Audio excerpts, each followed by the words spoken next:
लोकसभा चुनाव के पहले चरण का मतदान 19 अप्रैल शुक्रवार को हो चुका है। इस दौरान अलग अलग राज्यों की 102 सीटों पर वोटिंग हुई और इसी बीच नागालैंड के 6 पूर्वीय जिलों में एक भी वोट नहीं डाला गया।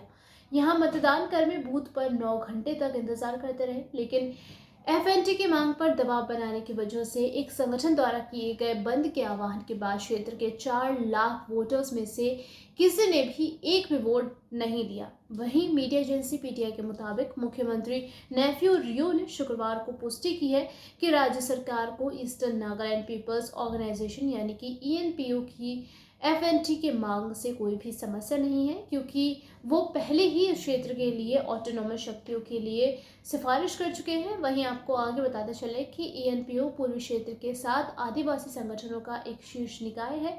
अधिकारियों ने इसमें बताया है कि जिला प्रशासन और अन्य आपातकालीन सेवाओं को छोड़कर पूर्वी नागालैंड के प्रमुख सड़कों पर कोई भी वाहन जाने की या फिर लोगों की आवाजाही पूरी तरीके से बंद थी। नागालैंड के अतिरिक्त मुख्य निर्वाचन अधिकारी आवा लॉरिंग ने इसमें जानकारी दी है कि क्षेत्र के 338 मतदान केंद्रों पर सुबह 7 बजे से लेकर शाम 4 बजे तक मतदान कर्मी मौजूद रहे, जिसमें 20 विधानसभा क्षेत्र भी शामिल है। सीईओ कार्यालय के सूत्रों ने बताया है कि 9 घंटों में कोई भी वोट डालने नहीं आया और इतना ही नहीं, 20 विधायकों ने भी अपने मताधिकार का प्रयोग नहीं किया। बताते चले कि नागालैंड के 13.25 लाख मतदाताओं में से पूर्वी नागालैंड के 6 जिलों में 4,632,000 मतदाता हैं। वहीं राज्य की राजधानी से करीब 41 किलोमीटर दूर तोफेमा में अपने गांव में वोट डालने के लिए पत्रकारों से बातचीत करते हुए वहां के मुख्यमंत्री ने ये जानकारी दी है। उन्होंने कहा है कि एफएनटी के लिए ड्राफ्ट वर्किंग पेपर स्वीकार कर लिया गया है, जो उन्हें केंद्रीय गृह मंत्री अमित शाह की उपस्थिति में उनको सौंपा गया था। वहीं क्षेत्र के निर्वाचित विधायकों और प्रस्तावित एफएनटी के सदस्यों को सत्ता में हिस्सेदारी के अलावा सब कुछ ठीक लग रहा है। वहीं बताते चले कि ईएनपीओ ये आरोप लगाते हुए कुछ 6 जिलों वाले अलग अलग राज्यों की मांग कर रहा है कि लगातार सरकारों ने इस क्षेत्र में सामाजिक और आर्थिक विकास नहीं किया है।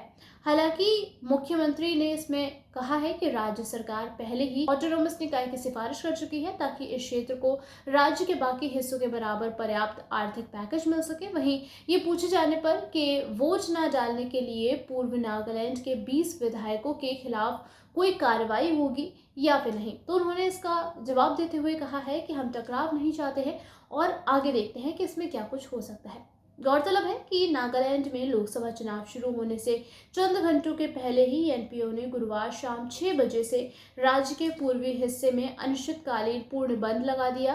वहीं संगठन ने ये भी जानकारी दी कि अगर कोई व्यक्ति मतदान करने जाता है या कोई भी कानून व्यवस्था की स्थिति उत्पन्न होती है तो इसकी जिम्मेदारी खुद ही संबंधित मतदाता की होगी।